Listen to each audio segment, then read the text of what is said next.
Okay, Mr. Chairman, you're on YouTube, so we're good to go.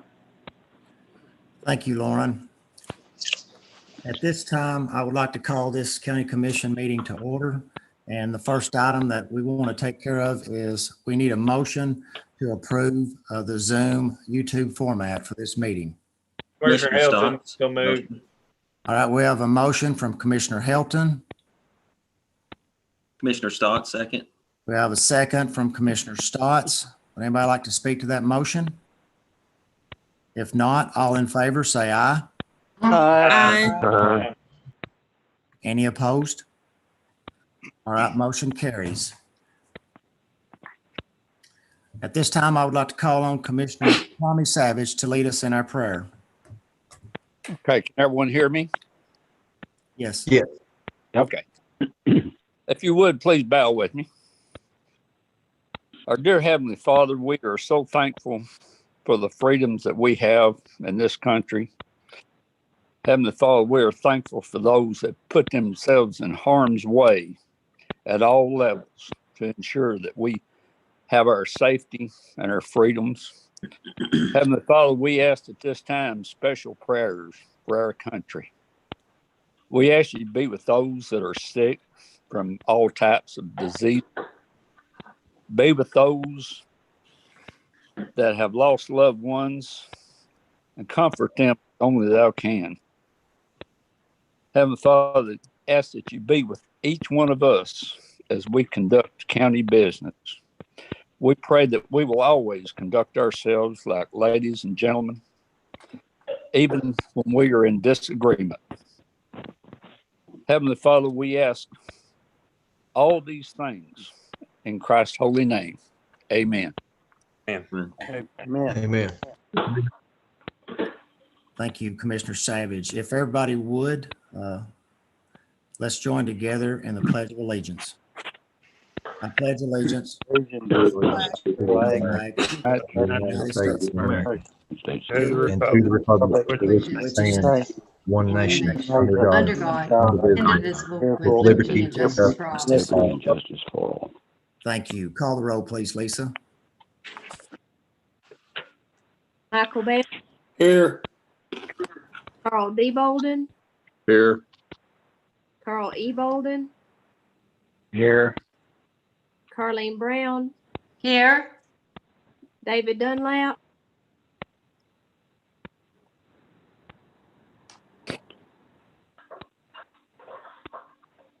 David Dunlap,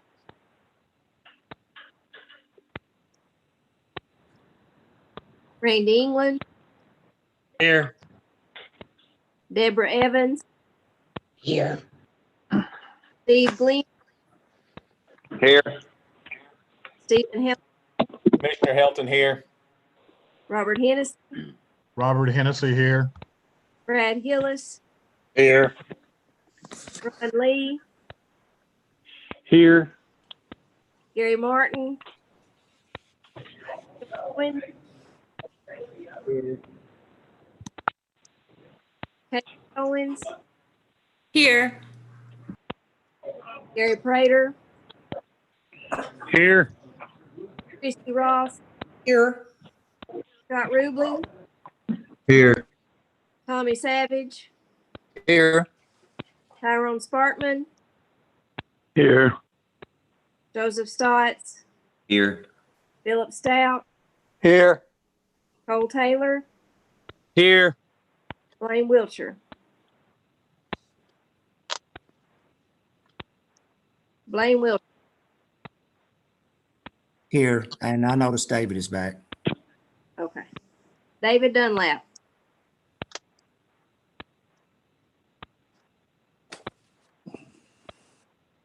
David, you're muted.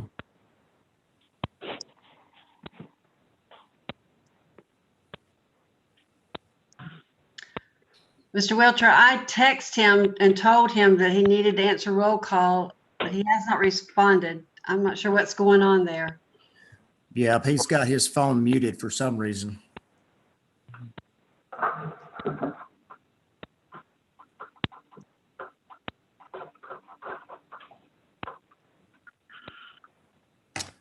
Okay, at this time, we'll go ahead and maybe he can catch up with us later.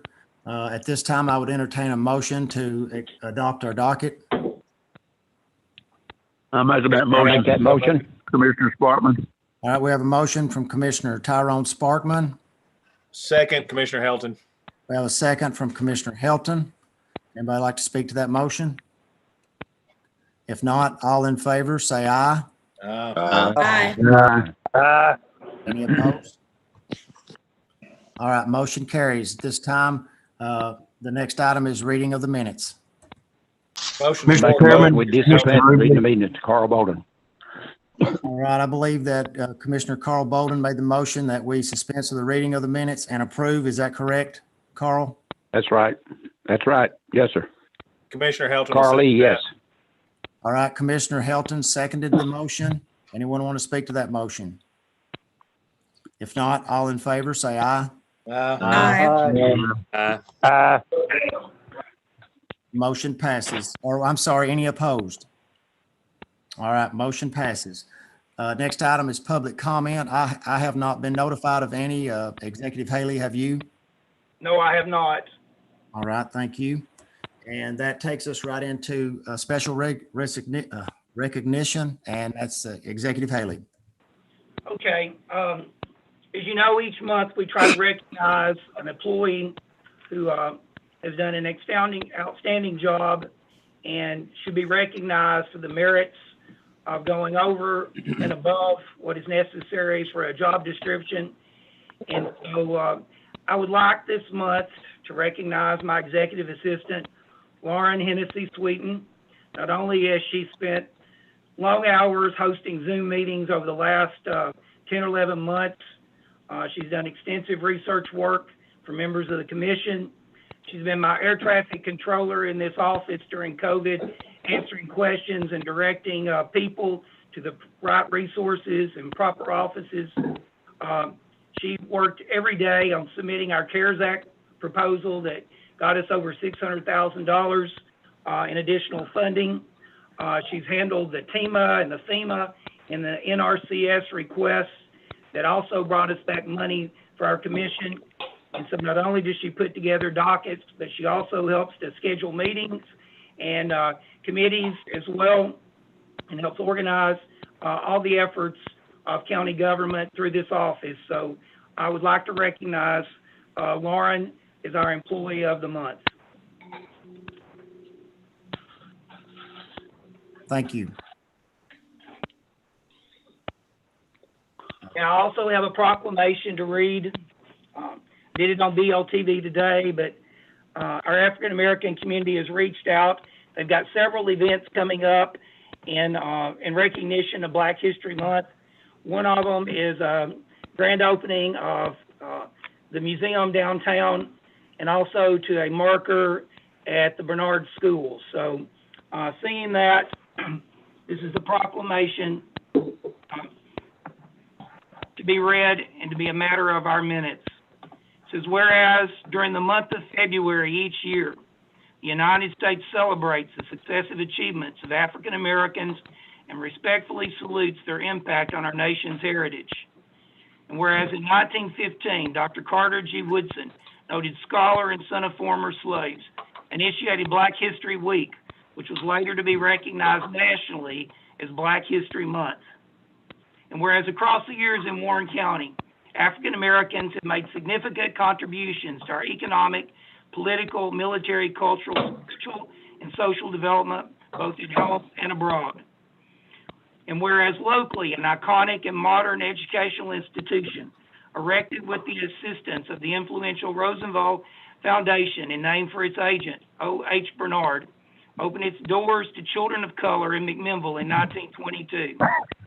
And whereas many citizens of note were educated at Bernard School, including Ambassador Carl T. Rowan, who attributed his success to his childhood school and the staff of exceptional teachers. And whereas Bernard School was destroyed by fire in 1946 and quickly rebuilt to become a mainstay of the local school system, flourishing in the pivotal years of desegregation and beyond, until it was closed and finally razed in 1982. and where it is only befitting a grateful community and a gesture of greater humanity, recognize those monuments that commemorate significant chapters in our history. Therefore, I, County Executive Jimmy Haley, do proclaim February 2021 Black History Month across Warren County, in the ceremony dedicating a Tennessee historical marker to Bernard School. And furthermore, we encourage all of our residents to join us in this month-long celebration of diversity as we strive to create a world that's more just and inclusive of all people. And I will say that Mayor Chastain also did a proclamation, and we'll be participating in those virtual ceremonies next month. Thank you, Executive Haley. Next item is elected official department reports, and Executive Haley. Yes, I think you all received my executive report. I've also got the state of the county address for tonight as well. It's just a matter of courtesy that I supply that update each month so that the commission knows what work this office has done. And so if anybody's got any questions about anything in that report, you can send me an email or call my office for clarification or for further information. Otherwise, I want to go ahead and do my state of the county address, which I do each year. Yes, sir. So, ladies and gentlemen of the County Commission, let me begin with a quote from Winston Churchill.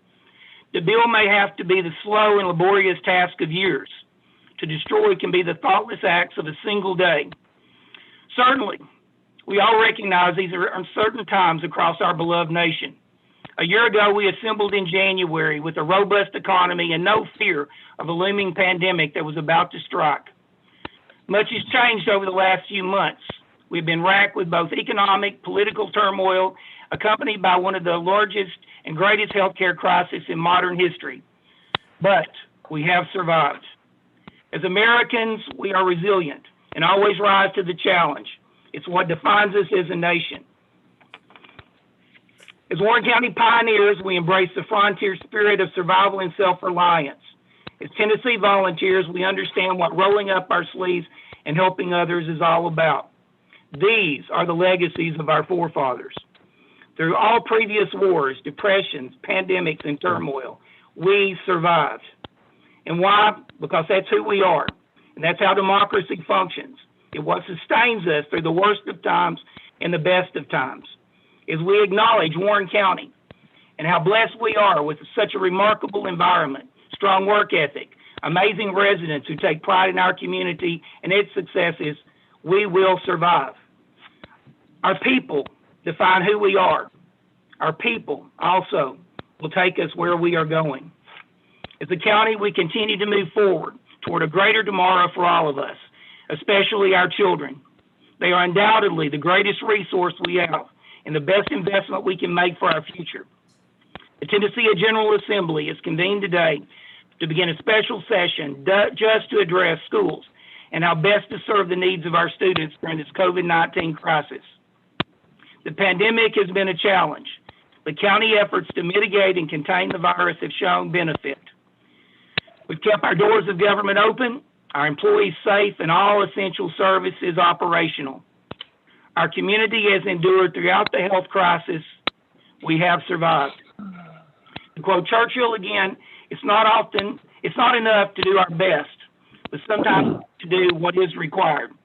So despite the odds that this crisis has led us to, opportunity is still there, and there's still much to be accomplished and has been accomplished over the last 871 days of this administration. So let us celebrate some of our successes over the last year. We've invested in criminal justice reform. After an ambitious plan of action for the Warren County Jail, the TCI board granting full accreditation for our jail for the first time in our history. We have continued sentencing reduction programs to address recidivism and inmate populations. We have some of our lowest numbers in years. We've moved through all the ESG upgrades to make the jail code compliant. We've hired additional correction officers to safely facilitate jail operations. We have approved behavioral health contracts with volunteer chair mental health to provide counseling and assessment services for the inmate populations who need it. We've implemented 3-star grant Snap-on tool certification programs for inmate training in partnership with the Department of Labor and TCAT. We've continued the HiSET GED diploma program, also in partnership with the Department of Labor and TCAT. Upland prepared bid documents for the new program space and the records build out in the safety mesh above the pod cages. We've extended our trustee work program as a sentencing reduction measure. We've expanded our successful drug recovery program with hiring of additional counselors, and we have transitioned them and their operations into a new space on the lower level of the Chamber of Commerce building. We purchased new vehicles for the Sheriff's Department. So as we know, with the governor's implementation of his own criminal justice task force and strategic plan for reform, we expect new programs and additional funding opportunities to continue. For this is the main initiative and the main focus for his administration over the next 2 years. Sheriff Myers and his staff have done a remarkable job. We hope to explore new opportunities in partnership with the state of Tennessee to make it even better. Funding law enforcement improvements has been critical to our success, and we thank the Commission for all those budget considerations over the last 2 years that have led to a certified jail. We've also invested in schools and our children, completed upgrades at Bobby Ray Elementary, and finishing the much-needed facility improvements at West. We provided bonus pay for school staff using CARES Act reimbursement savings. Began implementation of the $1 million GIVES grant in partnership with TCAT and the governor. We have supported collaborative programs through the Tennessee Department of Labor with Warren County High School, TCAT, Motlow, and TSU. We've promoted the Citizens for Progress Scholarship Program in support of the Chamber and BRAC sponsorships.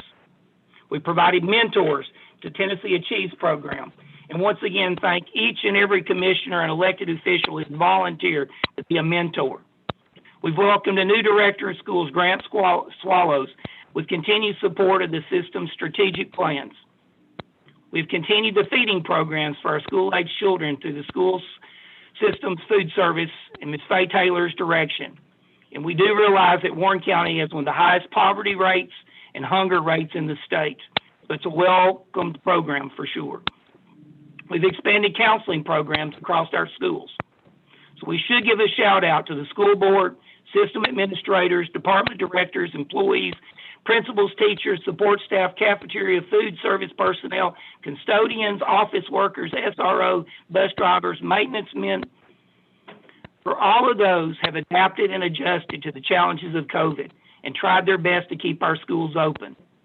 The purchase of Chromebooks and laptops in last year's budget went a long way to fill the needs of the virtual learning that we've had to face over the last 11 months. With the governor's special session on education in the General Assembly starting today, we expect a rollout of new programs and additional funding mechanisms to address the learning losses and bring test scores up due to the pandemic closures. Commissioner Schwinn is scheduled to give an update on this session on the BLT live stream on the 26th of January. We've also invested in fiscal responsibility and government efficiency. We passed a balanced budget and met all of our fiscal needs without a property tax increase. Our fund balance is looking strong. We received a successful audit from the state. We completed the new assessment cycle for our property with values increasing over 15%. We've collected over $235,000 in deed transaction fees with over 1,700 real estate properties recorded. We've implemented new finance procedures, including electronic POs and digital filing. We've consolidated payroll employees from the school central office into finance as recommended by the state and to be compliant with our 81 Act. We've contracted with 5 Points to provide additional benefit support, insurance package options for our employees, plus HR support services. We completed a finance audit through Barrett Services to locate lost or uncollected revenue collections for the Hall's income tax. We upped our bid limit for procurement up to $25,000. We continued all of our buy board and cooperative agreements and utilized existing state and municipal and county bid contracts to speed up the approval process. We've expanded the sales of surplus property and in-house sharing across all departments. We scheduled a spring online delinquent tax sale in partnership with the city of McMinnville, which should bring in additional revenues. We've made plans to close out our ESG savings program with a walkthrough and a punch list of items to be addressed with maintenance supervisor Bowden and project manager for ESG John Waddle. We've identified additional options to improve websites, email communications, and our grant management operations while working with an IT specialist to address the cyber security protective measures for our county government. We utilize Zoom platforms for meetings to protect the safety and well-being and liability of all county officials and employees. We've invested in buildings and infrastructure. Kudos to Building and Grounds Committee for taking a proactive approach to facility concerns and the needs after so many years. I encourage all commission members to do walkthroughs, our convenience centers, at our buildings, at our jail, or you can wait until we schedule some of those walkthroughs in the spring so we can do a collective assessment of the progress that we've made on our buildings. We've completed roof, HVAC, and LED lighting and water savings upgrades across many of our county buildings. We've begun compiling a capital maintenance plan with a list of needs and concerns to be addressed. We're partnered with FEMA to mitigate mold and repair water damage to the lower level of administration building. And Greg now has an office he can actually work in. We've received funding through FEMA and NRCS for road and bridge repairs across the county, including Turner's Bend. We've completed much-needed upgrades in animal control while exploring options for a build-out and grade work to correct some facility deficiencies. And I'll be giving a report from David Grissom on some of his cost estimates for that project. We've made substantial improvements to the buildings at our convenience centers, including a new office space on Belmont at the Central Waste Station, where Josh Roberts' office is.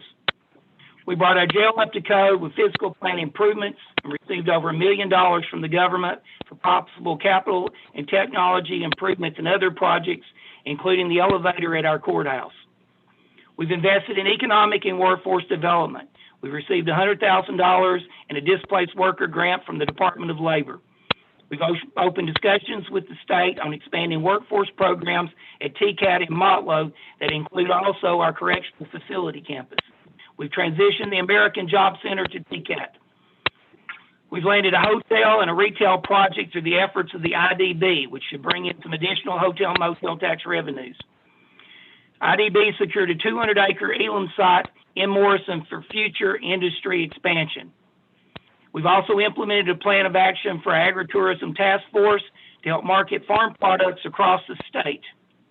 We've supported the McMinnville Downtown Finance Corporation's efforts to recruit new investment in downtown, also bringing in tax revenue. We've also invested in quality of life. We've received census grant to facilitate a complete count of county residents to secure our representation on state and national levels and qualify for additional federal and state funding. In partnership with the City of McMinnville, we were allocated a Department of Health grant to install and repair stations, and bike routes across the community. We initiated a CDBG for North Warren Volunteer Fire Department to purchase new equipment. We've discussed with developers an opportunity to expand affordable housing for working class residents. And the Upper Cumberland Development was awarded additional grants to expand migrant housing in Morrison. We were also awarded a $500,000 Tennessee Housing Development Authority home grant to help make upgrades to substandard houses across the county. We've also supported our community nonprofit agencies in the efforts to address poverty, hunger, and child abuse.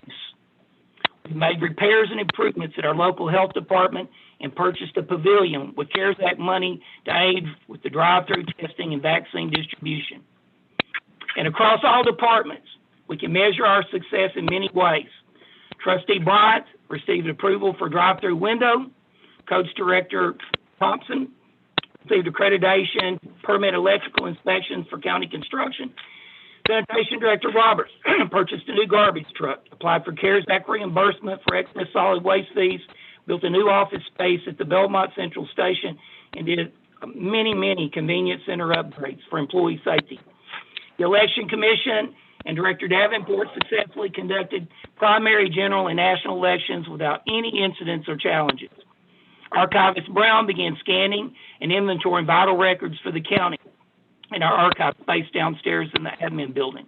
Finance Director Cotton has transitioned into new space in the administration building, some of which was vacated by the drug recovery court program.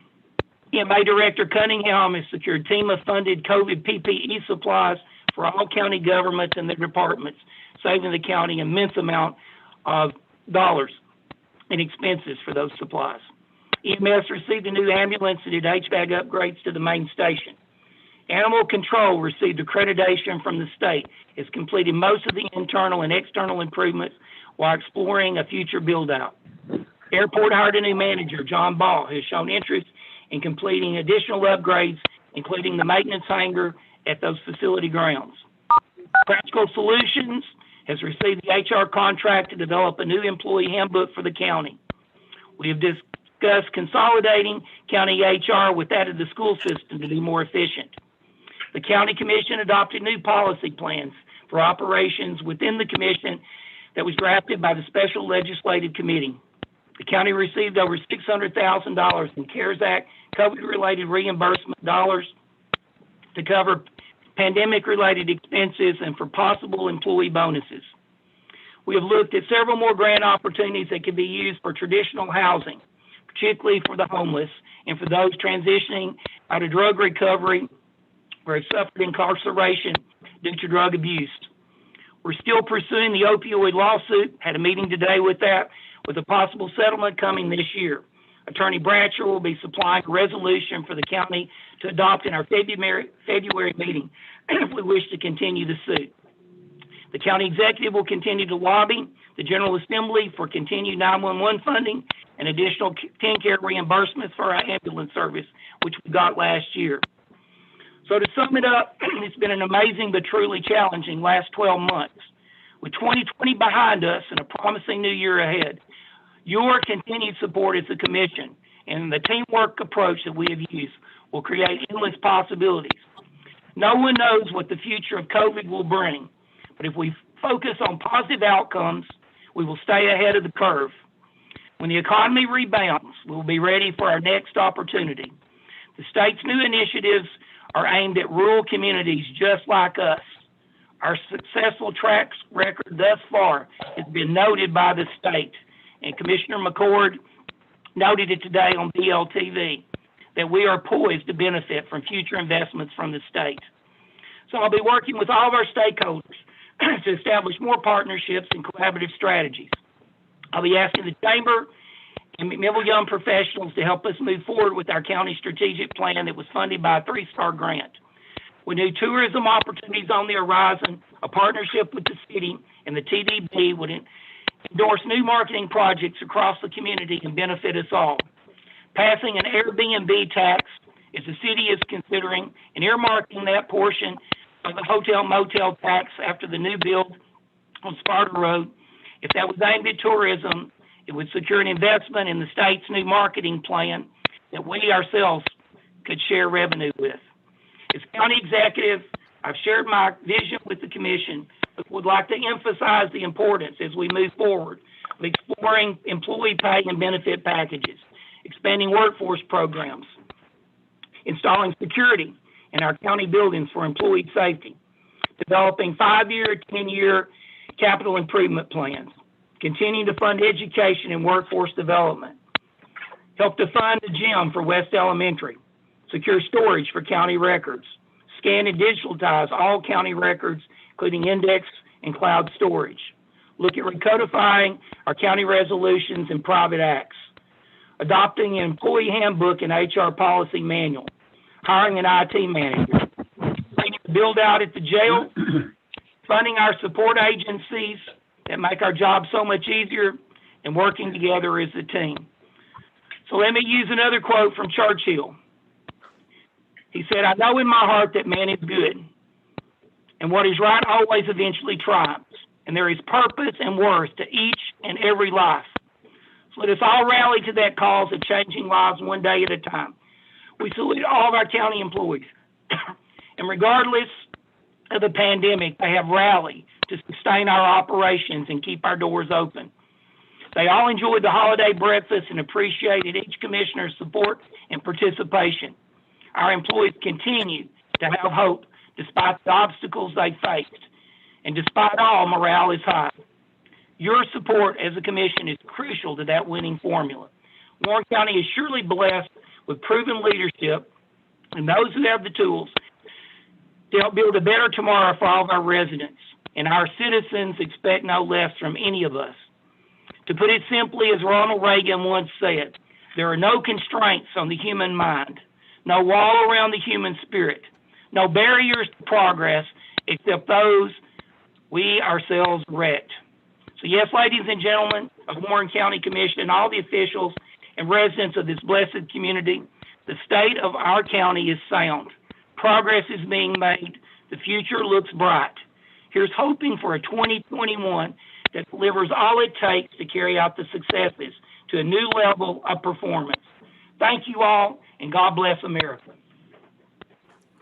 Thank you, Executive Haley. I would entertain a motion to accept the county executive's report. Robert Hennessy, accept the report. I have a motion from Commissioner Hennessy. Do I have a second?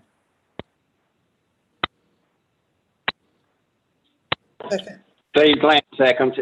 All right, we have a second from Commissioner Glenn. Anyone want to speak to that? If not, all in favor, say aye. Aye. Aye. Thank you. And before we go any further, David Dunlap, are you with us? Yes. Okay, all right. Thank you. All right, we'll go into the next item, which is the Finance Department report, and Mr. Cotton. Thank you, Mr. Chairman. Yeah, you have my report. If you have any questions, I'll be happy to try to answer them at this time or to find the answers and get back with you. Move to adopt, Commissioner Rubley. We have a motion from Commissioner Rubley to adopt. Second, Commissioner Helton. We have a second from Commissioner Helton. Anyone want to speak to that motion? All in favor, say aye. Aye. Any opposed? Thank you. Motion passes. Next item is the Warren County Animal Control and Adoption Center report, and you have that in your packet. And Sherry has had a death in the family, so if there are any questions, I will try to answer them as best I can. Commissioner Brown, move to adopt. Commissioner Brown made the motion to accept. Commissioner Stout, second. We have a second from Commissioner Stout. Anyone want to speak to that? Not, all in favor, say aye. Aye. Any opposed? All right, motion carries. Next, we have the IDB report with Mr. Don Alexander. Good evening, Commissioners. You have my financial report. If I can answer any questions, I'll try to do so. Move to adopt, Michael Bell. We have a Second, motion Commissioner from Helton. Commissioner Michael Bell, and I believe we had a second from Commissioner Helton. Would anybody like to speak to that motion? If not, all in favor, say aye. Aye. Any opposed? Motion carries. Next item is Planning Commission Quarterly Report. Mr. Tommy Lee. Is Tommy here, or would somebody like to represent the Planning Commission? This is Ron Lee, and I'm on the, and if there's any questions on that report, please let me know, and I'll get some answers for you. And I'd like to move to adopt. Thank you, Commissioner Lee. We have a motion to accept the report. Second by Steve Glenn. We have a second from Commissioner Glenn. Anyone want to speak to that? If not, all in favor, say aye. Any opposed? All right, next we'll go to committee reports, and the first committee is Budget and Finance. Commissioner Rubley.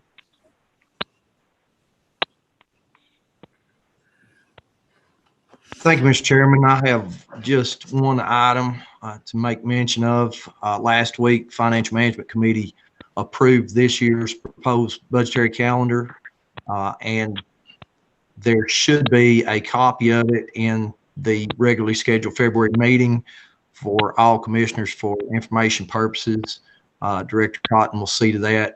The only thing I will read the February calendar note, which says all department heads, appointed officials, elected officials will be notified to begin the process of analyzing the needs of their departments for fiscal year 21-22. The department heads, appointed officials, elected officials will then submit their proposed budget request to county executive and finance director. And that is in February, and you will be receiving a copy of this in February so that you can look over the finalized or the subsequent months. But again, that did pass unanimously in financial management. Thank you. Thank you. Next is Building and Grounds with Commissioner Carl E. Bolden. Thank you so much. Building and Grounds has nothing to report at this time. Thank you.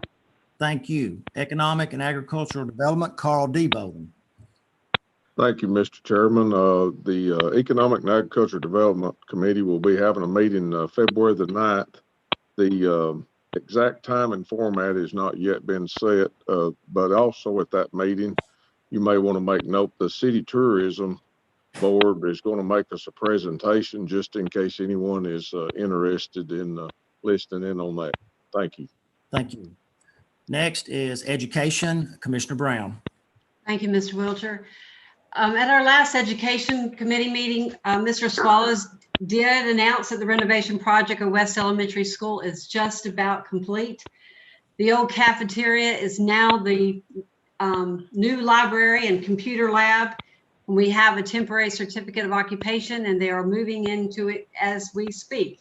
The final punch list is started with the contractor, so an actual completion date is in sight. Today, the in-person classroom started back, and of course, and also with the continuation of the VIP program. This is a preference of our school board, but of course, if the numbers continue, if the numbers do rise, then the school board will address it, and their decisions are always based on safety first. As mentioned earlier, that the governor's special legislative session on education started today. I want you to know that any of the bills or action that comes out of that legislative session does become effective immediately. And one that we're really watching closely is the Hold Harmless bill, which is hopefully going to be approved, and that our funding will not be based on the BEP from the previous year. If that does not pass, then we will have some budget concerns that will really be have to rise to the top if those numbers, if that's not approved. And so that concludes my report. Thank you. Thank you. Next is Financial Management, Executive Haley. Most of the items that will be under budgetary consideration under new business tonight pass budget and finance and financial management, and we'll be scheduling another financial management meeting soon. Thank you. And Health and Welfare, at this time, we have nothing to report other than this Saturday will be our Adopt One program. If there's any commissioners that want to join us at the Animal Control from 10 to 2, you can sponsor an animal. You don't have to adopt them, but you can. But you sponsor an animal and allow us to use your image to help get those animals adopted. And that's all I have at this time on that. Next is Highway and Bridge, Gary Prater. We have nothing to discuss at this time, Mr. Chairman. Thank you. Thank you. Next is Legislative Committee, Commissioner Brown. Yes, sir. Thank you. Our Legislative Committee meeting this month, we discussed at length the item 1 on our agenda tonight. We also reviewed a request from Chairman Wiltshire to address a couple of specific rules in our document just for clarification and to assist in the understanding of them. One is rule number 4, which Commissioner Stotts is going to address. And the second one is the call for the question, which Commissioner Owens will address. So if Mr. Stotts would go first and then turn it over to Mr. Owens. Are you wanting to do that during the committee reports, Commissioner Brown? Yes, sir. Okay. Mr. Chairman, can you hear me okay? Yes, I can, Commissioner Stotts. Carleen, I believe when we spoke, you specifically had asked me about addressing the four-minute limit. Is that correct? Yes, it is. Okay, so I'll be speaking just very briefly from Rule 4, number 3. I'm going to kind of just give a very brief summary, which is, again, in the rules that we've adopted as a collective body, The chairperson shall recognize someone upon rising. Of course, we're not physically meeting at this time, but after being recognized by the chairperson, proceed with the intended remarks. Only allowed to speak on 2 separate occasions with a 4-minute limit per occasion, but cannot speak the second time till every board member has had the chance to speak. The chairperson also has authority to extend limit when the presenter has a problem speaking or is interrupted. Carlene, is that the only section you wanted me to cover? That's sufficient for me. Is that for you, Mr. Wiltshire? Yes. And, Okay. And I just want to add as well, you know, we, as Carlene said, we met this month and there was some discussion about the vote from last month on the County Corrections Partnership Committee. And so I really feel like my opinion is on that I want to extend further respect for the county court's vote from last month, and feel myself that the majority has spoken on this issue. I don't mind bringing clarification upon the minute time limit at request of Chairman Brown, but and that's all I have on that issue. Thank you. Thank you. Mr. Chairman, Daniel Owens. Yes, Commissioner Owens. We spoke in our committee when we was addressing several rules. Last month, we did have a little mishap with a call for the questions, so I wanted to define it so everyone would be aware. Commissioner Owens, speak up. We can barely hear you. I was just wanting to clarify for a call for the question. Yes. Is when an individual wishes to end the debate, and it is required a second. It is not used to intimidate colleagues from debating topics, and it is at the discretion of the chair to recognize it. They should also, as chair, not encourage members to utilize it as a tool for disruption. For it to pass, 2/3 of the majority of members present to vote yes will cease the discussion and move to vote of the motion. Thank you. Thank you. Is that all for the Legislative Committee, Commissioner Brown? Yes. Thank you. Next up is the Policy and Personnel Committee, Commissioner Savage. Thank you, Mr. Chairman. Policy and Personnel met on January 11th.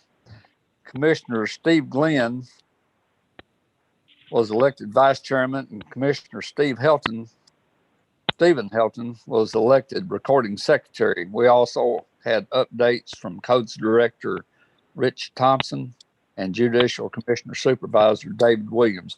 And we met in the early voting room, but we also were met by teleconference for one member that was under quarantine. That's all I have, Mr. Chairman. Thank you. Thank you. Next is the Safety Committee, Commissioner Lee. Yes, sir, Mr. Chairman. At this time, safety has nothing to report. Thank you. County Corrections Partnership, Commissioner Stotts. Thank you, Mr. Chairman. At this time, County Corrections Partnership has not met since its December meeting. So with that, we have nothing to report for the month of January at this point. Thank you. Thank you. Next, redistricting with Commissioner Mann. Thank you, Mr. Chairman. At this time, redistrict meeting does have not report this time. All right, thank you. And now as we go into new business, I will step down from the chair symbolically and turn the chair over to our Chairman Pro Tem, Commissioner Rubley, because I'm sure during this discussion I will want to be involved, and it's not appropriate for me to do that from the chair. So if you would, Chairman Rubley, take the chair. Thank you, Commissioner Wiltshire. Under new business, item 1 is review the motion approved by the County Commission during its December meeting, changing the status of 2 committees for clarification and the financial impact resulting from the decision as requested by the Legislative Committee. And with that, I recognize Commissioner Brown. Thank you, Mr. Rubley. At our legislative committee meeting, after the December commission meeting, we met to address the rule changes that would be reflected from changing these two committees. It was during that discussion that several questions were raised and felt that we needed to come back and revisit this. The very first one that was when we addressed changing the committees to standing committees. Mr. Bratcher brought out to our attention that already in Rule 16 on page 10, it could be argued that they were already standing committees, even though there's an asterisk there. So we wanted to make sure that everyone that had read through that that this could be argued, interpreted differently, and know that no matter what the final decision here is tonight, we are going to have to make that correction. Another item that was of concern was extensive discussion that we had on whether or not special committees were compensated. And they certainly are compensated. And on resolution number 22, 2019, which is also in our document, it states that committee members for both standing and special committees are to be compensated. And if a commissioner voted for that, thinking that they wanted to make sure that this had happened, and that's why they voted that way, then they were voting incorrectly. We needed to make sure that's clear. Another item of concern is the result of the motion does reflect an additional expense to the budget. However, it's very minimum, but it does reflect. All chairmen of the standing committees are members of the Nonprofit Budget Review Committee. It was questioned if all the commissioners understood that this motion would result in 2 additional members to be on the nonprofit committee at a minimum expense. As stated, whatever the desire of the commission, the rules document needs to be updated to reflect the changes. And I feel that it's extremely important that the commissioners are allowed to revisit this motion as the other members of our committee did also, as well as constituents who had read in the paper that one of the committees was going to become dormant and that had fulfilled all of its duties. And then now that it's not, there was confusion out there. We weren't prepared for this motion at the time, and we have not all had opportunities to talk about it, discuss it. And I feel like it would be in our best interest to make sure to revisit this motion and allow discussion so that we have a clear vote based on facts and information that is correct. Chairman Rubley. Okay, thank you, Commissioner Brown. The chair recognizes Commissioner Wiltshire, and I will add that since this is for information purposes, and there is no motion on the floor, that I am simply opening the floor for discussion. And with that, I recognize Commissioner Wiltshire.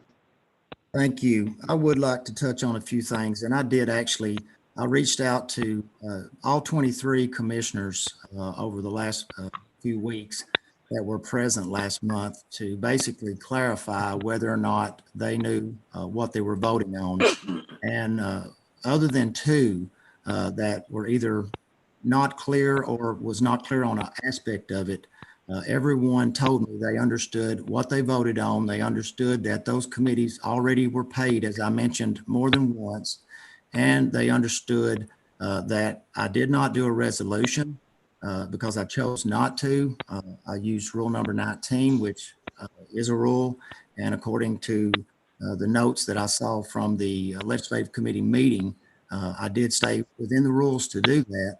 And I felt like that basically, if we go and debate on this, if we clarify to those 2 individuals, which I feel like that I did that by speaking to them on the phone, that would be enough. The majority of the commission voted to make those committees standing.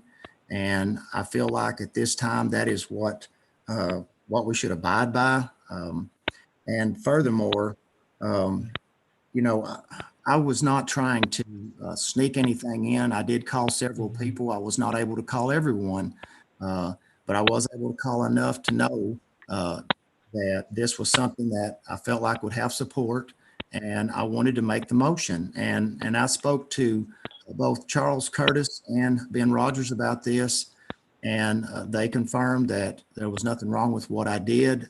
I believe it was Ben Rogers that actually mentioned that as a commissioner, I could make a motion that we wear yellow shoes. I believe it was yellow to every commission meeting, and if it passed, that would be the rule. We would have that rule to wear yellow shoes to our county commission meeting. Now, hopefully, we won't make that rule, but I don't think that this is a frivolous motion that I made, and I stand by it. The majority voted for it, and I'm all for clearing up the rules, but I chose not to do a resolution, and that's the way that the motion stood, and it passed. Mr. Chairman, Ron Lee here. Chair recognizes Ron Lee. Mr. Chairman, I heard one of our commissioners mention about how he respected the last vote last month. What about the 3 times this last year that we shut this down, that we said no? Do we not respect those 3 times we voted? And I think it's a shame that this has been brought up in the way it is. Thank you. Thank you, Commissioner Lee. Would anyone else have any question or comment? Commissioner Ridley, if I may, Robert Hennessy. Yes, Commissioner Hennessy. Thank you, sir. I appreciate it. I understand what Commissioner Lee is talking about, and I want to talk specifically to Mr. Hillis and Ms. Owens because they have not been privy to what's been going on in this chamber for quite some time over this same issue. This is the 4th time this has been brought up. The lack of transparency and no real clear motive at the time of the motion being made, and the repercussions for the motion was never discussed. Soliciting votes before a meeting is not proper legislation. Going before a committee to get approval was not even considered. Just because you had the vote doesn't equate to proper procedure. Now, these issues right here are the ones that weren't discussed, and these are the things that are very important. Sheriff Myers was never consulted. I reached out to Sheriff Myers. I have a copy, a document in my hand. And Mr. Myers responded back to me and said, Robert, Bob Bass will tell you that CCP was never intended to be a standing committee, but he does say, I do agree with TCI's intention that it can help in relaying of information and help expedite things when a jail is under a plan of action. With no plan of action, the CCP should not exist, only be activated by request from the sheriff, should the need arise in the future. Warren County has come a long way and saved a lot of money by taking care of our own, so the state doesn't have to. And a plan of action is a warning from the state. If we don't fix it, they will, and it will cost. CCP, it should be dissolved until needed. I also will not separate the jail and the sheriffs by attending 2 different committee meetings. That is such a waste of time and taxpayer money. Now, that's the sheriff of Warren County.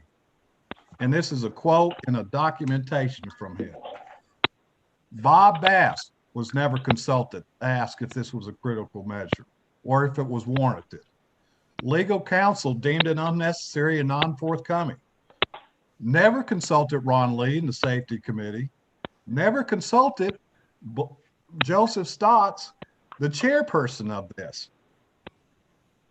The only thing he told the legislative committee chair after the fact, and I mean Carlene, I had the votes and I thought it was a good idea.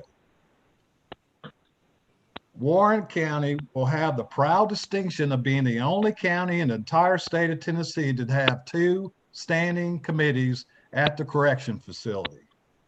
Now that we're doing dual committees, let's go ahead and make building and grounds committee dual purpose for 1 building, 1 grounds.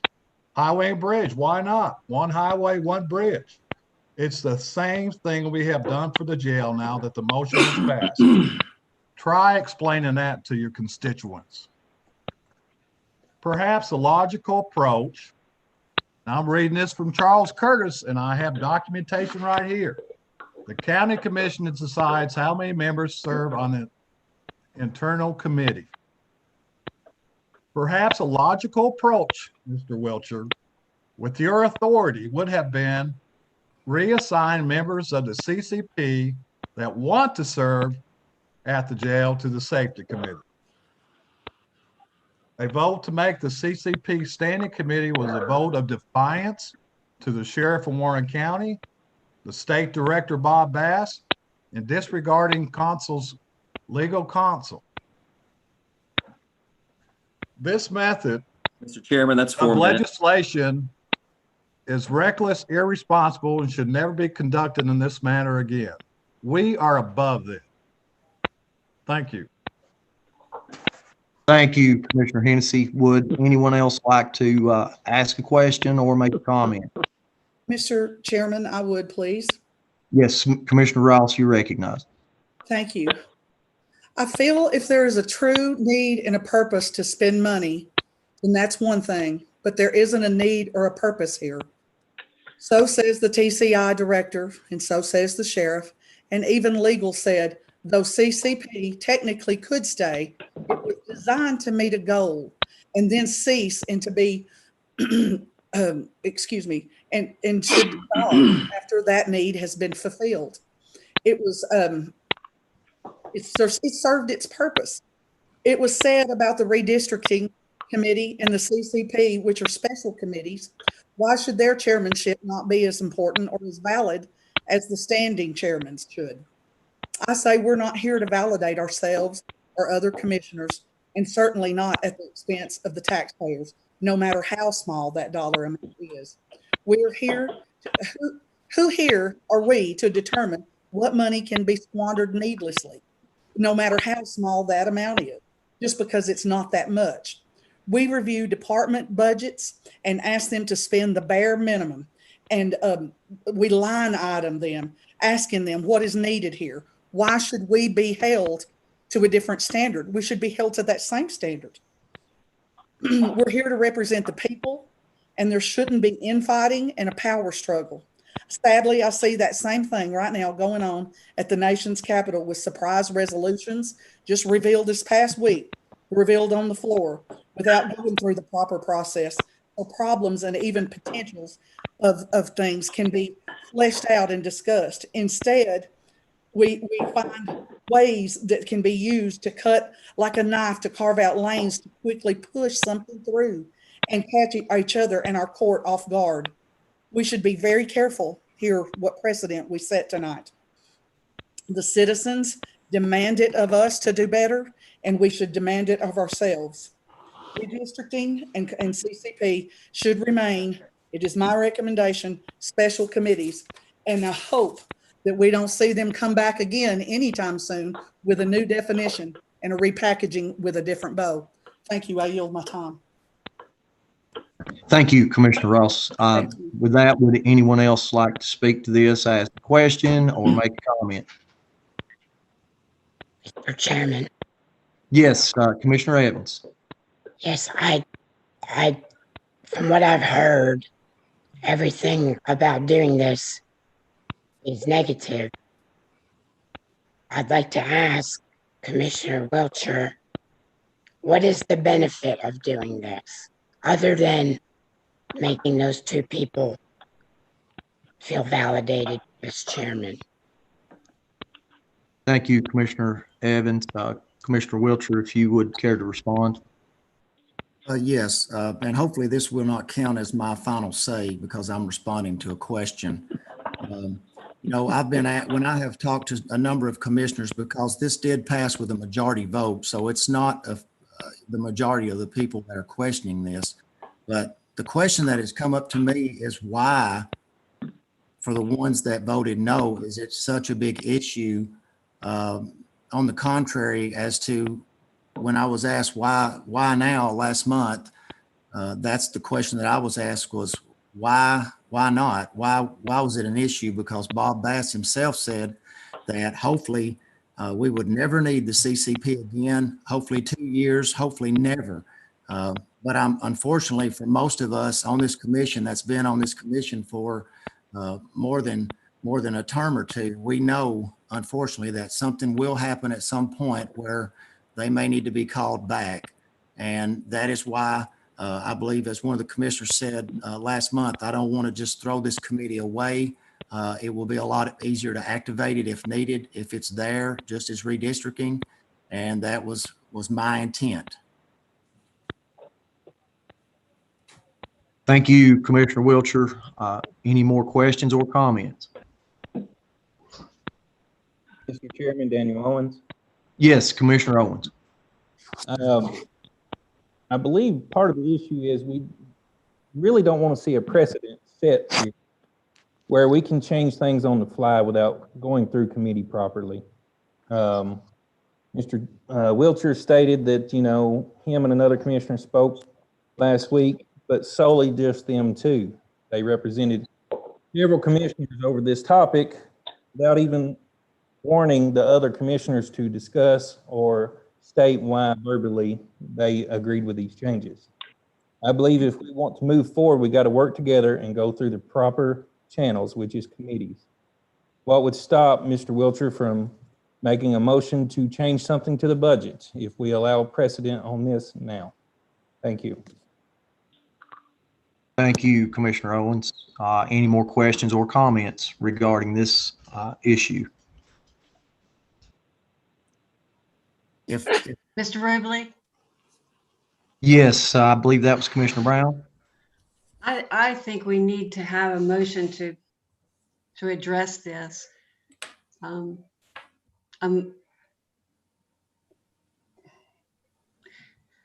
would think we should have a motion to address. Can you still hear me? Yes, I can hear you. Okay, my screen went blank again, but a motion to address this issue. And so All right. I'm sorry. of course, we can go back month after month after month as long as we want to, but we don't want to do that.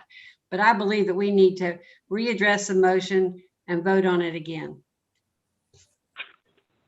All right. Thank you, Commissioner Brown. Mr. Chairman, I have a With question that, for legal. I'm sorry, Commissioner Ross, is that I'm correct? sorry. I have a question for legal. Should we, if going by Miss Carlene's thing here, wanting to make a motion, can we not address that or make a vote when it comes up for the resolution without the motion? Or do we need to make a motion? That's my question for legal. Thank you. Mr. Bratcher, are you available? Yes, I'm here. If there's going to be any vote, it needs to be placed in the form of a motion so the body knows exactly the verbiage of what they'll be voting on. Okay. Thank you, Mr. Bratcher. And with that, I would entertain a motion from the floor. Mr. Chairman, Commissioner Helton. Commissioner Helton, you're recognized.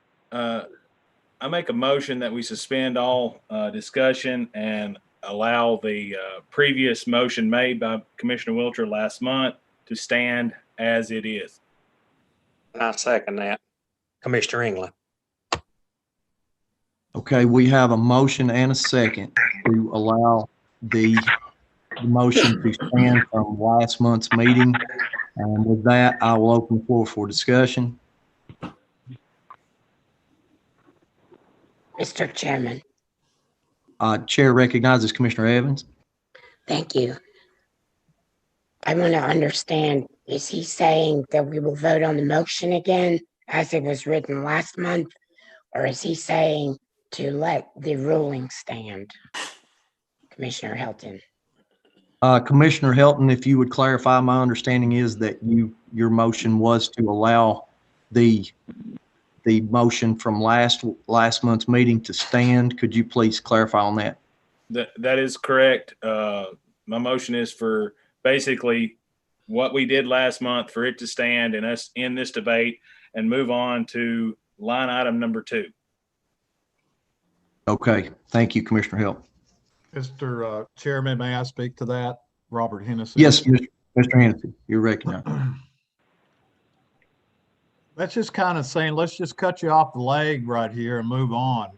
and I understand what you're trying to achieve right here, but let's not forget the fact that this is defiance in a stance against Tommy Myers that specifically said he did not want this.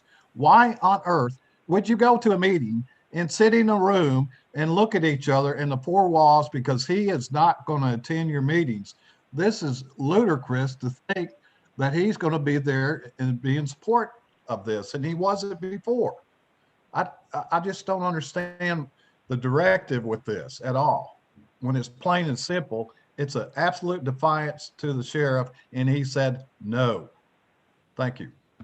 Mr. Chairman, Commissioner Helton, may I speak? Yes, Chair recognizes Commissioner Helt. To speak toward Mr. Hennessy, Sheriff Myers is not always going to be our sheriff. I believe through the work of the CCP and what we've done that whether it's needed currently or not, that committee needs to be there. There needs to be a jail committee. There's always been a jail committee. It just happens currently to be named CCP and not Jail Oversight Committee, which it was previously. It is my belief that we always need to have that committee in place, ready to go at all times, so that we don't have to wave the white flag all of a sudden whenever we get in trouble, because we're going to be in trouble. There is a date that our jail is going to need to be revamped again. Technology is going to need to be upgraded. There's going to be some kind of major catastrophic failure over there that we have to do something to. And so with that being said, I feel like having a committee that is in place, that is there, whether we need it or not currently today. I mean, ideally, it would be great if that committee doesn't have to meet or doesn't have to do anything for the next 10 years. But the truth of it is there's going to be problems in the near future. As soon as recidivism rate goes back up and we pack in another 350 inmates in there, guess what? We're back on a plan of action. Guess what? CCP has to come back to life. Well, if we already have that committee structured, which we do within our rules and regulations, then all we have to do is call a meeting because we have it there in place, ready to go. And that's the reason I believe that it needs to be a standing committee. The fact that it's a standing committee and it's going to cost the county $60 if they attend the nonprofit review board, we're giving away thousands of dollars on nonprofit review. I mean, thousands of dollars. And the fact that 2 people are going to attend that meeting, it's going to cost us $60. Well, if we can't afford $60, maybe we shouldn't be giving away thousands of dollars. Plus, on top of that, they're typically knowledgeable individuals.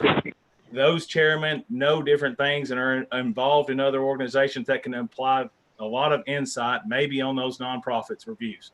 If we want to talk about history sets a precedence of what we've done and not done. Over the last 2 years where I've served as chairman, I served on the nonprofit review. So basically, history tells me that that is what we're supposed to do. And so it actually costing the taxpayers $60 extra is not actually true because we've been doing that additionally anyways. The previous commissioners before me that have served as chairmen of County Corrections Partnership has also done that. So historically, we have done that. So with that, I yield my time. Mr. Chairman, let me remind Mr. Helton that Mr. Sheriff Myers said with no plan of action, the CCP should not exist and only be requested by the sheriff. Why would you have a committee that's standing in limbo? I yield the floor. Thank you. Mr. Chairman. Mr. Chairman, Mr. Prater. Commissioner Prater.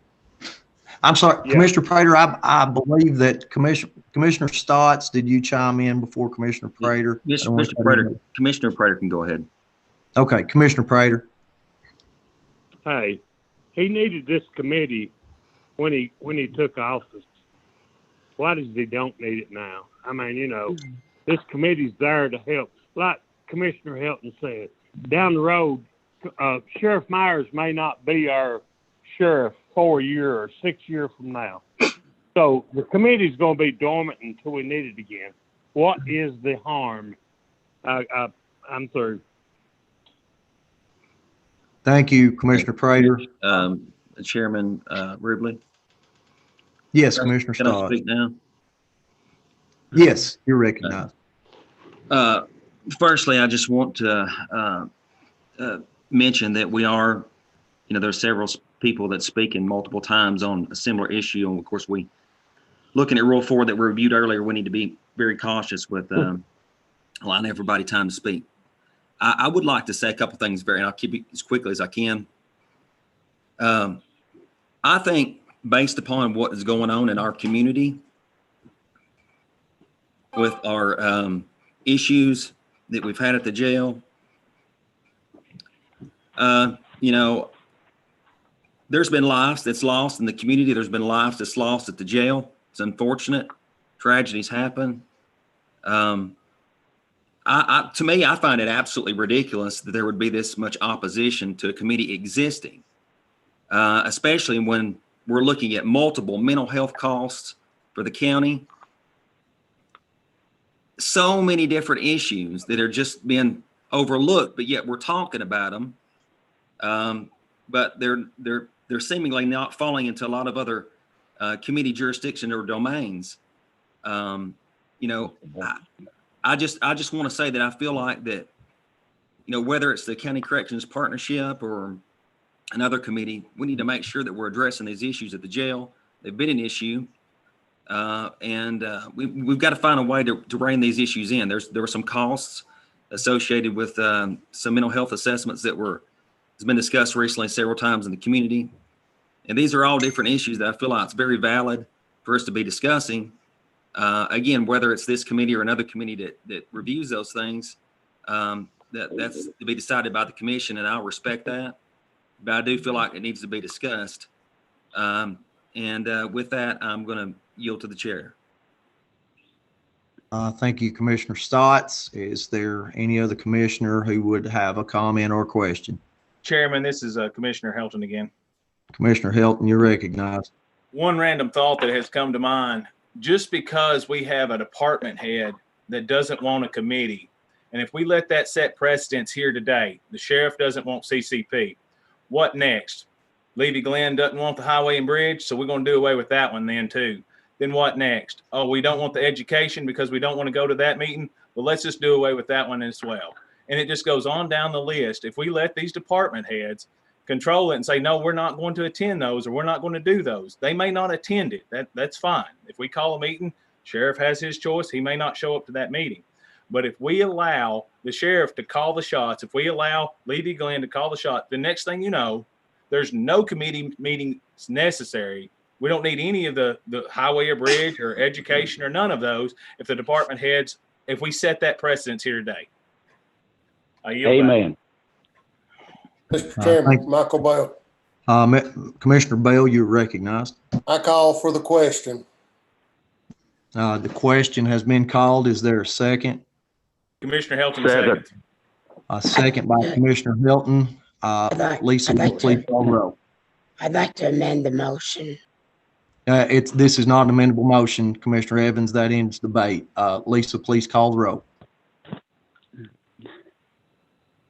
Michael Bell, Yes. Carl D. Bolden, Yes. Carl E. Bolden, Yes. Carleen Brown, No. David Dunlap,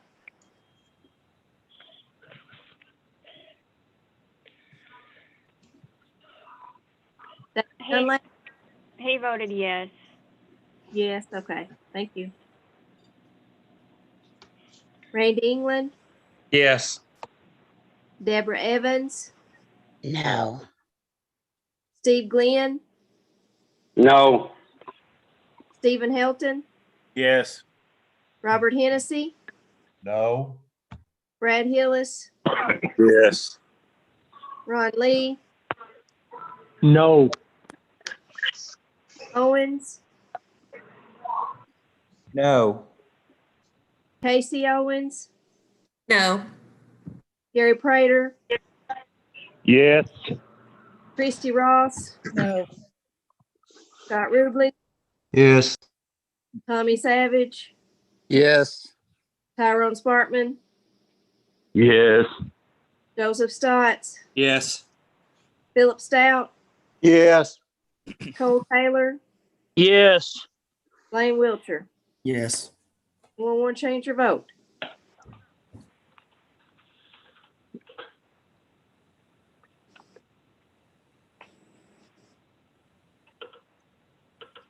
All right, 15 yeses, 8 nos. Okay, so with that, thank you, Ms. Scott. That does end debate, and we are back on the original motion. And the original motion by Commissioner Hilton. And Commissioner Hilton, you correct me if I'm wrong, but the original motion was to abide by the ruling that was made on the motion last month. Is that correct? That is correct. Okay, with that, Lisa, please call the roll.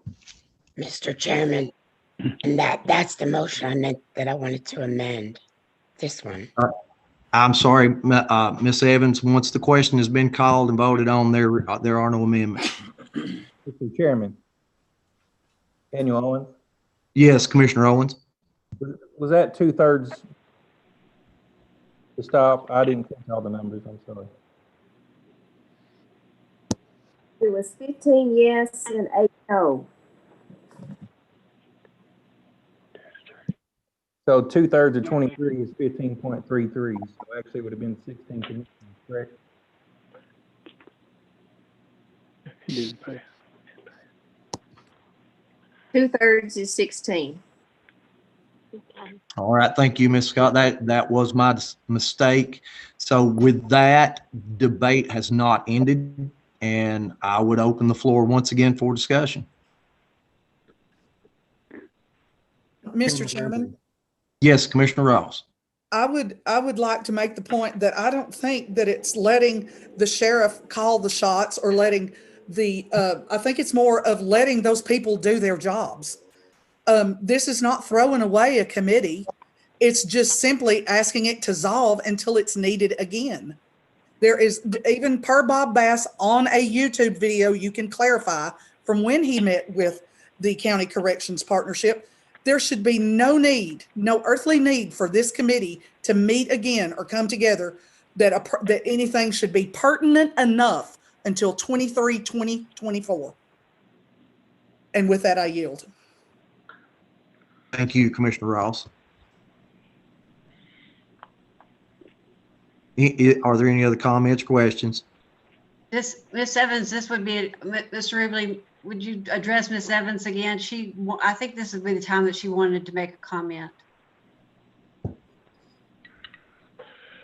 I'd like to ask, can we vote again?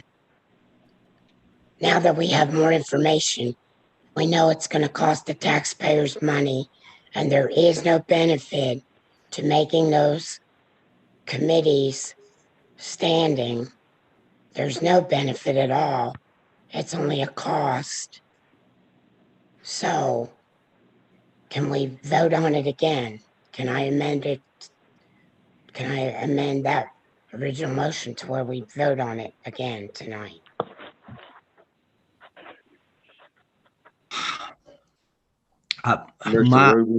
Yes. I believe that's exactly what we was going to do with Commissioner Hilton's motion. That was my understanding as well, Commissioner Bolden. If legal counsel would like to chime in on that, he'd be welcome to, but that was my understanding, that we are just voting to accept what was done last month. And Commissioner Chairman, that was my intent as well. Okay, thank you, Commissioner Hill. Mr. Chairman, when I asked if he meant that the ruling from last month would stand, you said yes. So I was trying to amend that, rather than the ruling stand, let us vote again. I'm going to have to defer that comment to legal counsel Bratcher, because I think my understanding it is about it's the same difference technically. But Mr. Bratcher, would you care to comment on that? Chairman Rubley, can you hear me? Yes, I can. Okay. The motion, as I understand it from Commissioner Hilton, is simply to ratify last month's vote. So that'd just simply be an up or down vote.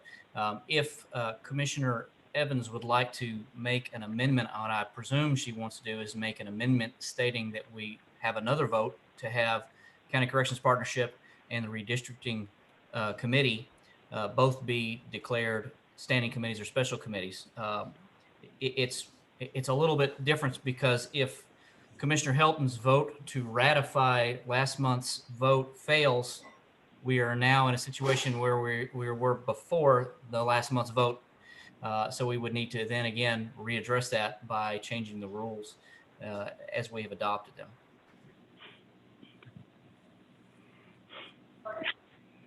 Mr. Chairman, Commissioner Prater. Chair recognizes Commissioner Prater. Okay.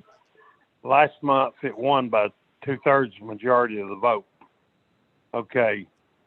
We were voting on to keep it as the same as December's vote. So we're getting into a new ball game right here. I mean, it passes. We go with what we voted on last month. Thank you. Mr. Chairman, I'm not sure who that was. Commissioner Wiltshire. Commissioner Wiltshire, you're recognized. I believe that I understand Commissioner Evans, and I would like to make that motion that we vote again to make those two committees standing, whether they go dormant or not, but to be standing. The Redistricting Committee and the County Corrections Partnership Committee, the vote passed last month by a majority, and I have no problem with it going to a vote again, and I put that in the form of a motion. Commissioner Wiltshire, we already have a motion and a second on the floor. The only way that we could do that, and I would defer to legal counsel again, but I think the only way that we could do that would be through an amendment to the original motion. Mr. Bratcher, would you please comment? That's absolutely correct. We need to amend the original motion. If that vote passes, then we then vote on the underlying motion that's now been changed. Mr. Chairman, Commissioner Helton here. Commissioner Helton. And this is also a question for Mr. Bratcher. I could strike my motion or withdraw my motion and then allow Mr. Wiltshire to apply his motion, and we would get there at the same, basically do the same thing. Is that a correct statement? So long as it has not been seconded, yes, you can withdraw. I don't recall I don't remember if I could hear that. It got a bad connection. If it hasn't been seconded, then yes, that's correct. It has been seconded. I'm pretty sure it's been seconded. We need to. Yes, that is correct. There was a second, and I believe it was Commissioner. So to go back and ask my question, if I would withdraw my motion and we withdraw the second, then allow Commissioner Wiltshire to apply his motion, then we're where we want to be. Is that correct? No. No, you cannot withdraw at this point. We have to have a vote because it's been seconded and debated. So the way to get there now is to have an amendment to your original motion, have a vote on the amendment, and then have a vote on the amended motion. Mr. Chairman. Yes, Commissioner Wiltshire. I apologize. I would like to make the motion to amend Commissioner Helton's motion and change the motion to vote again on those two committees being standing, if that is correct, Mr. Bratcher. I second that. Motion by Commissioner Wiltshire and second by Commissioner Evans. Would anyone like to speak to that motion? Yeah, Mr. Chairman. Mr. Chairman. Yes, Commissioner Ross. I believe that is still the same motion. I think, and please, Mr. Bratcher, correct me if I'm wrong, but the amendment, if Mr. Helton's motion fails, because that is the same motion that Commissioner Wiltshire is proposing. If it fails, the amendment would have to be to do something with those committees after it failed. Is that correct? That's right, because we'd be doubling the motion. That's so right. Thank you. The amendment needs to be to make them special committees. If that amendment fails, then you're back on the original motion, which is to ratify the prior month's vote. Thank you. Mr. Chairman. Yes, Commissioner Lee. Wrongly. Listen, this is ridiculous. we voted on this thing 3 times and shut it down. What do we do? Just keep voting and keep voting until finally we get something done that like somebody else wants? We voted it down 3 times, Commission, and here we are at a 4th time. And you think the people out there are the people we represent are going like, my gosh, how many times they vote on something? I guess we just keep voting until a certain group gets their way. Thank you. I yield my time. Thank you, Commissioner Lee. So with my understanding from legal counsel, the only legitimate amendment to this would be to change these committees from standing to special committees. Is that correct, Commissioner Bradford? I'm sorry, legal counsel Bradford. Yes, that's accurate, because otherwise you're simply doing the same thing with the amendment that you're doing with the underlying motion. Right. Correct. Mr. Chairman. Okay. I'd like to amend Commissioner Elton's motion to add that we vote to make those 2 committees, the CCP and the redistricting committee, special committees. Okay, that is a motion from Commissioner Evans. Council Bratcher, my question to you is, since those were the motion and the second previous to this, the original amendment, is that null and void because it was redundant? Yes, I think that would be the only logical answer at this point. Okay, all right, thank you. Okay, Commissioner Evans has made the motion to amend the original motion and make these 2 committees special committees rather than standing. And that was a motion. Is there a second? Second, Daniel Owens. Second by Commissioner Owens. Would anyone like to speak to that motion? All for the vote. Okay, if not, the motion to amend was stated that these 2 committees, which were voted to be standing committees last month's meeting, this amendment would make them special committees, and we would be voting on the original amendment would be to make these special committees. Robert, did I clarify that correctly? Yes, I think that's well stated. Okay, thank you. If there's no further discussion, then Lisa, please call the roll. Yes. Just for clarification, we're voting on whether to make them a special committee, and then we're going to have to turn around and vote on it basically again because it's an amendment to the main motion.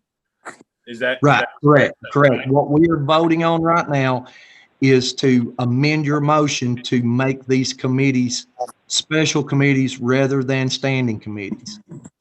So a yes vote, and correct me if I'm wrong, a yes vote would be to amend this so that these committees would be standing committees. No. I'm sorry, special committees.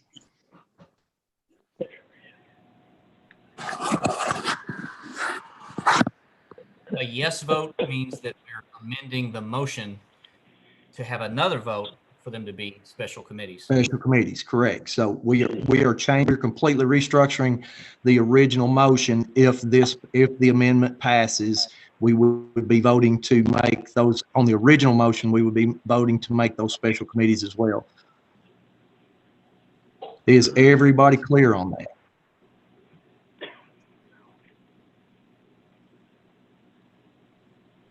So to clarify one more time, a yes vote on this amendment that we are about to vote on would mean that we are amending the motion to read that these would be special committees rather than standing. If there are no other questions, I would ask Lisa to please call the roll. Michael Bell, Yes. Carl D. Bolden, No.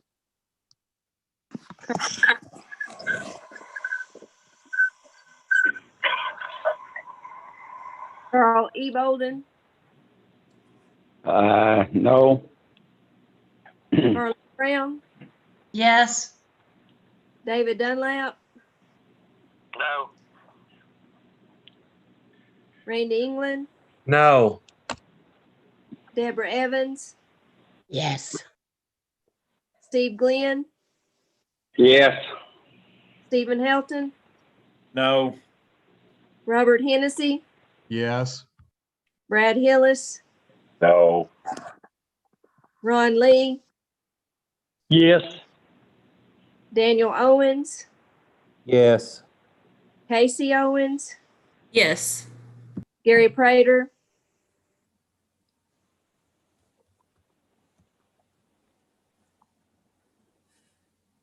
Gary Prater,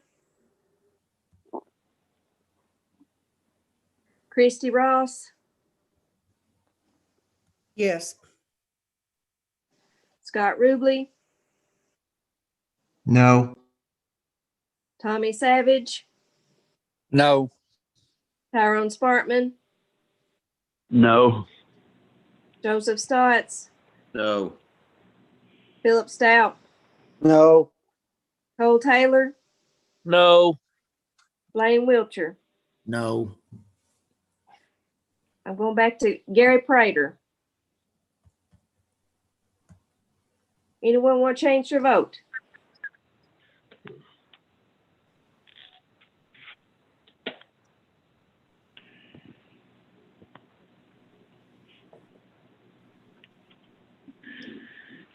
Okay, so it's 9 yes and 13 no.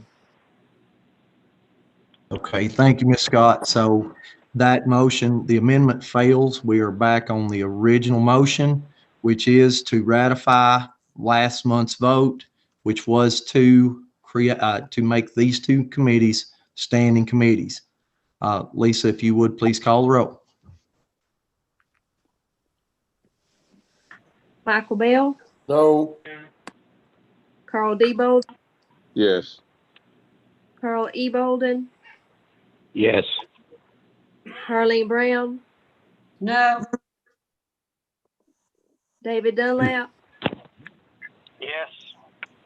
Randy England, Yes. Deborah Evans, No. Steve Glenn, No. Stephen Helton, Yes. Robert Hennessy, Commissioner Hennessy, no. Brad Hillis, Yes. Ron Lee, No.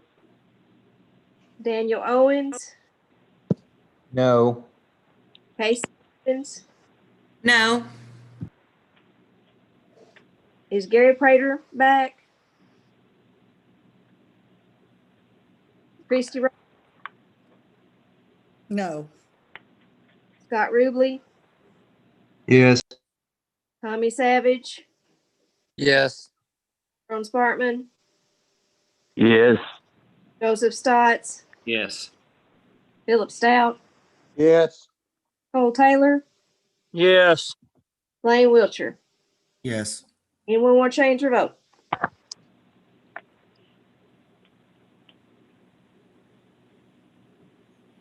All right, 13 yes and 9 no. Okay, thank you, Ms. Scott. With that, the motion to ratify last month's decision passes. And with that, I gladly yield the chair back to Commissioner Wiltshire. Gladly. Thank you, Commissioner Ruble. And the next item up on our docket is number 2, personnel policy, COVID-19 updates. Commissioner Savage. Thank you, Mr. Chairman. I promise to be brief. Policy and Personnel met on January 11th, and we had a good discussion about this policy update. This update has a short expiration date because we as a county don't know what the changes will or will not come from the new administration. We had our meeting, we had a good discussion with our county attorney, Robert Brad, finance director, Justin Cotton, and David Britton of Practical Solutions, who's working on our HR policy manual. And all these folks are satisfied with the update. And we need this amendment to protect our county and our employees. And Policy and Personnel voted 4-0 with one person absent in favor of this update. I'd like to put this in form of a motion, and I so move. Second. We have a Second. motion from Commissioner Savage. Mr. Hillis, Second second. from Ron Lee. We have a second Mr. from Hillis. Commissioner Hillis. Anyone want to speak to that motion? All in favor, say aye. Aye. Aye. Any opposed? Thank you. Next item is Amendment GF FY 2021-15. Commissioner Rubley.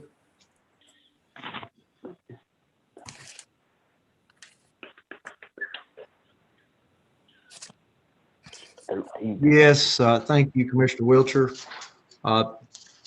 This amendment passed through Budget, Finance, and Financial Management unanimously, and what has been done in the past is the uniforms for the corrections officers have come from the Sheriff's Department's budget. They have since changed that, and with the addition of corrections officers, there was a shortfall, and this money has been transferred into uniforms. And like I say, it was just really to classify, originally just to change from one department to another. And this was a little bit of a shortfall since we've got more employees, but it passed both committees, and I so move. We have I a second motion that. from- We have a motion from Commissioner Rubley, and I believe that was a second from Commissioner Sparkman. Is that correct? Yes, it is. Thank you. Would anybody like to speak to that motion? If not, Lisa, call the roll, please. Mike, Yes. Carl D. Bolden, Yes. Carl E. Bolden, Yes. Carleen Brown, Yes. David Dunlap, Yes. Randy England, Yes. Deborah Evans, Yes. Steve Glenn, Yes. Stephen Helton, Yes. Robert Hennessy, Yes. Brad Hillis, Yes. Ron Lee, Yes. Daniel Owens, Yes. Casey Owens, Yes. Gary Prater, okay, Christy Ross, Yes. Scott Rubley, Yes. Tommy Savage,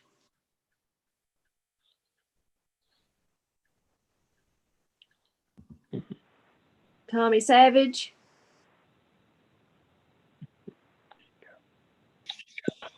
Tyrone Sparkman, Yes.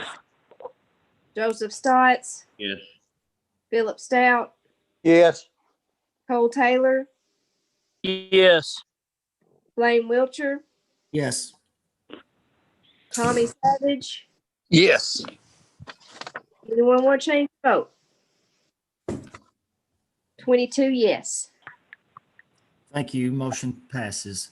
Next item is item number 4, Amendment GP FY 1920-3. Commissioner Rubley. Thank you, Mr. Chairman.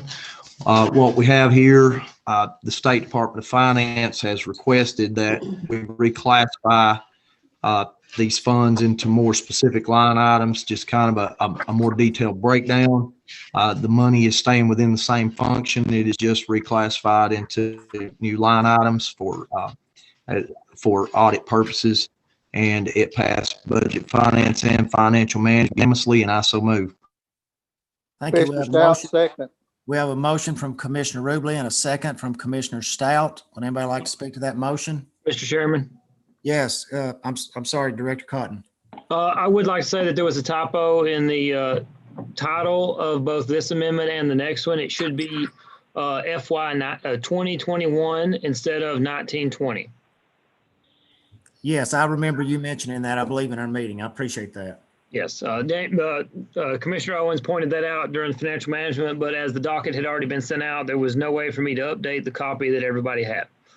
That's correct. Thank you. Thank you. We have a motion and a second. Is there any other comments? If not, Lisa, call the roll, please. Michael, Yes. Carl D. Bolden, Yes. Carl E. Bolden, Yes. Carleen Brown, Yes. David Dunlap, Yes. Randy England, Yes. Deb Evans, Yes. Steve Glenn, Yes. Stephen Helton, Commissioner Helton, yes. Robert Hennessy, Yes. Brad Hillis, Yes. Ron Lee, Yes. Daniel Owens, Yes. Casey Owens, Yes. Christy Ross, Yes. Scott Ruble, Yes. Tommy Savage,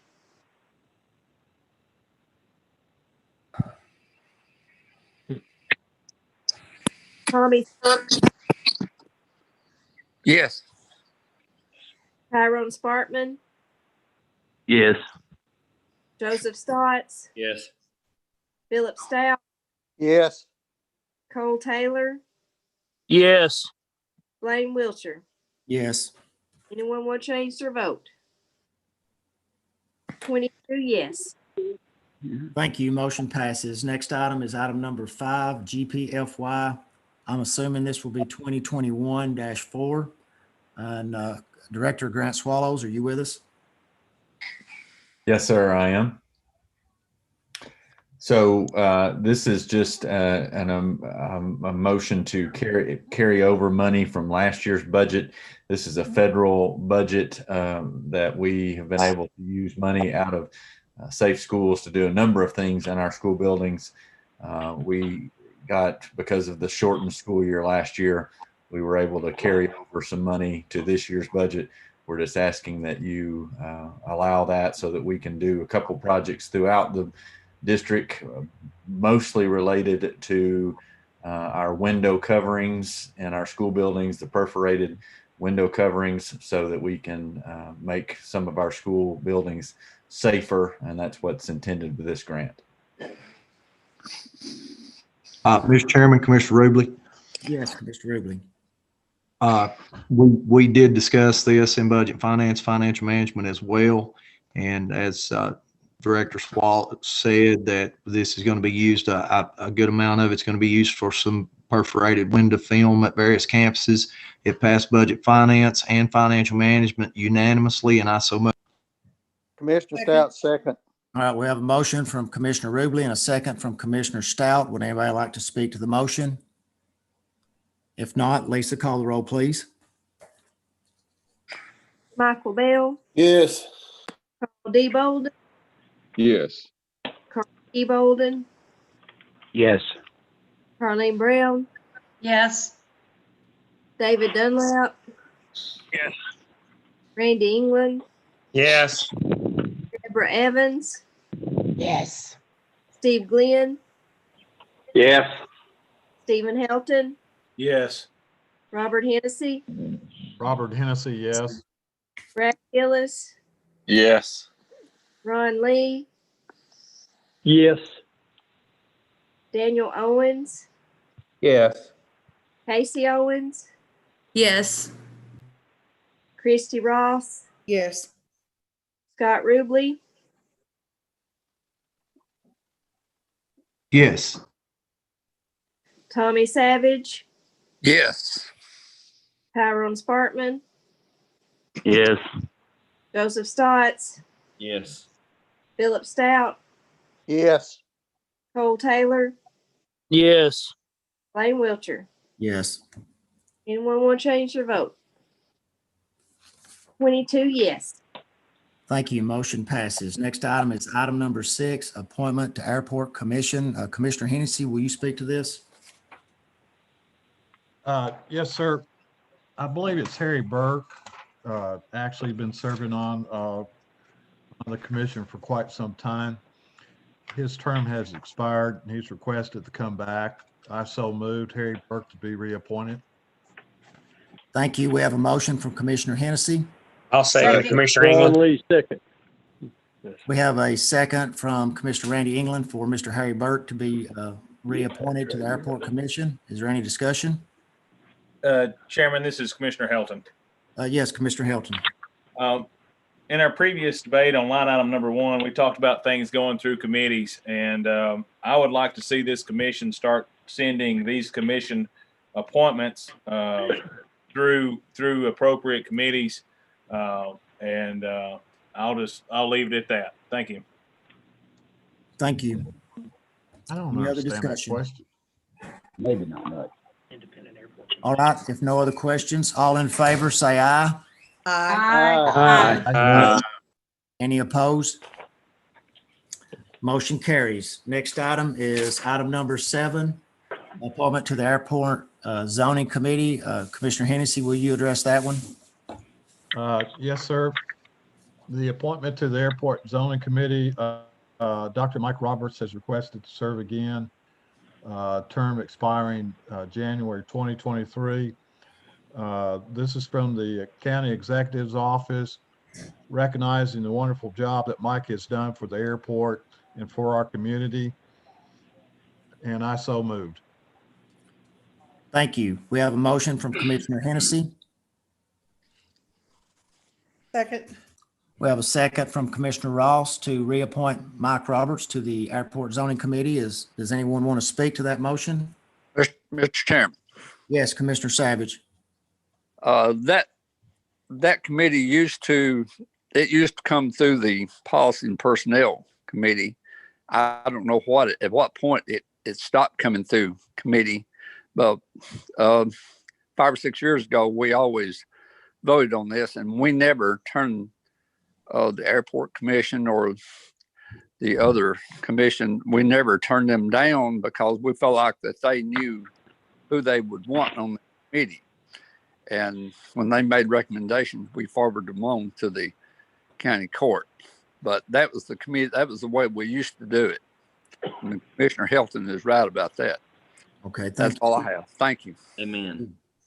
Anybody else want to speak to that motion? Mr. Haley, would you give them clarification on this matter, please? I think there's some confusion among some of the commissioners. Robert Hennessy, thank you.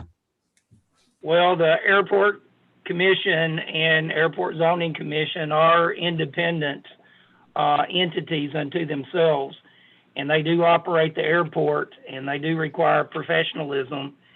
And I'm not sure what's been done 5, 6, 7, 8 years ago. Appointments come either through recommendations to my office or sent before the full commission, just like the Agriculture Extension Committee coming up on the next one.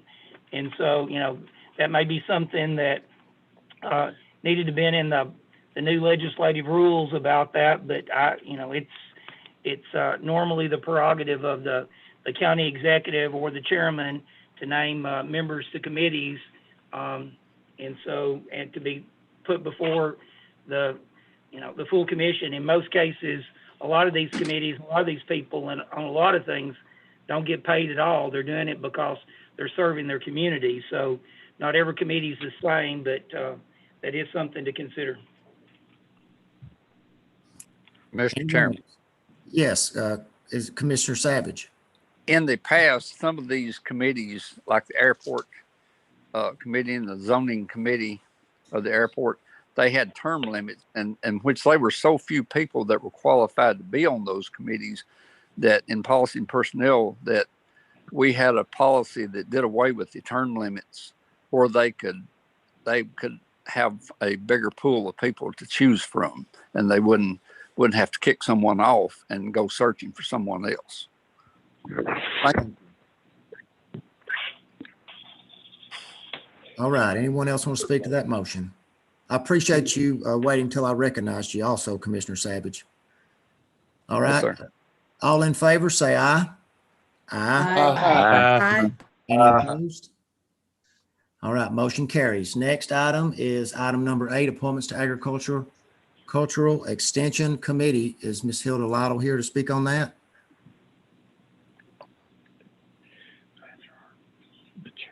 Or is anyone ready to speak on that, or do we just take it to a vote? I'll speak to it, Mr. Chairman, Michael Bell. Thank you, Commissioner Bell. Yes, I think Hilda's back on now, if she wants to speak. I am here if you need clarification. Yes, Ms. Lytle. Yes, I just sent in those recommendations for appointments. Everyone should have a copy of that letter. And most of them are reappointments, but we do have a new recommendation of Mr. Cole Taylor from the County Commission to serve on this board. All right, that is Michael Bell, Patricia Hutton, Marvin Lusk, and Cole Taylor. I'll second that. Who made the motion?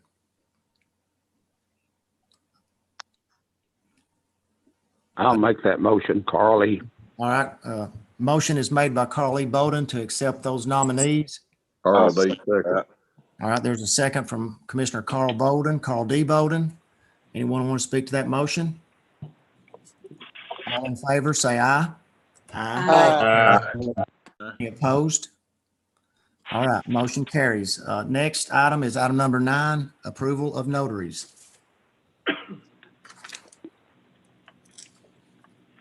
Okay, this is the list for the notaries.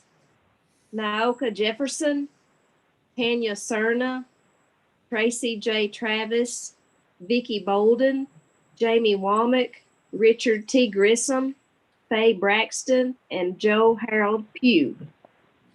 Motion to approve. Michael Bell. I have a motion from Commissioner Michael Bell. Second, Mr. Helton. I have a second from Commissioner Helton. Anyone want to speak to that motion? If not, all in favor, say aye. Aye. Any opposed? All right, motion carries. But before we adjourn, since there are no announcements. There are some announcements, Mr. Chairman. Okay. I do have some announcements. All right, Executive Haley. Just to give some updates on a couple of things. Some of you know that Mr. Robert Woodley from Woodley's Garage passed away this morning. And so his funeral service will be 2 p.m. Friday at Highs. And so he's a well-respected member of our community, did extensive work, garage work, and repair work on county vehicles for many, many years. So I would want to make sure that everyone knew that.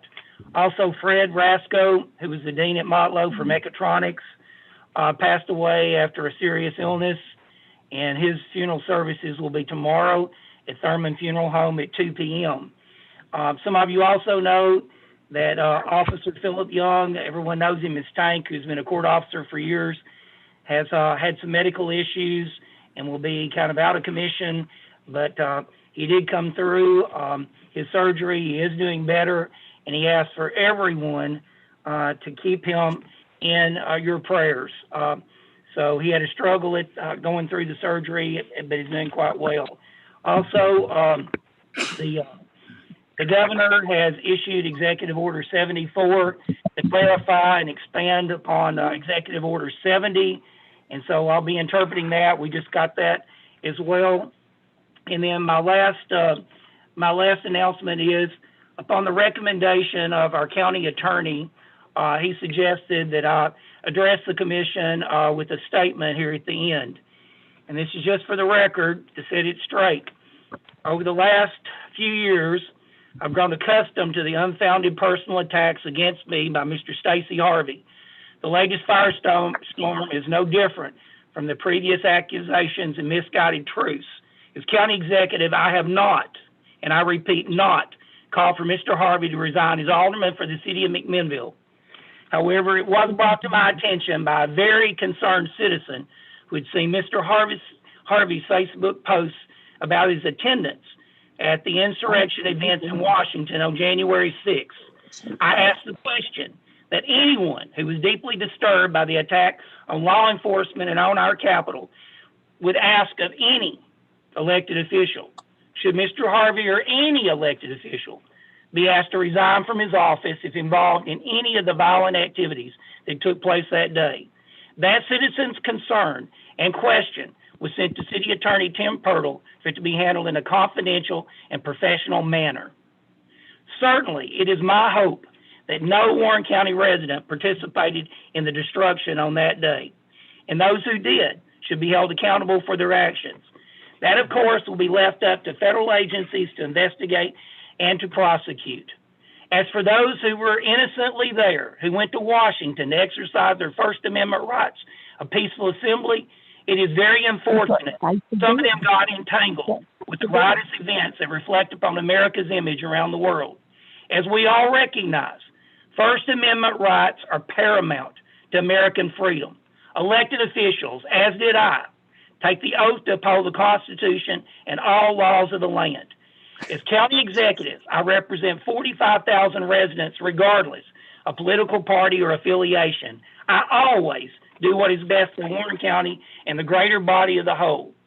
No one who loves this country would ever invite turmoil of what happened in Washington back to Warren County. And I repeat, no one. In the days ahead, let us pray for a peaceful transition of power and that our nation will be reunited in our efforts to remain the greatest democracy in the history of the world. United we stand, and divided we fall. God bless America. Thank you. With that, I'd entertain a motion to adjourn. So moved, Commissioner Helton. We have a Second, motion. Robert from Hennessy. Commissioner Helton, a second from Commissioner Hennessy. All in favor, say aye. Aye. Aye. Any opposed?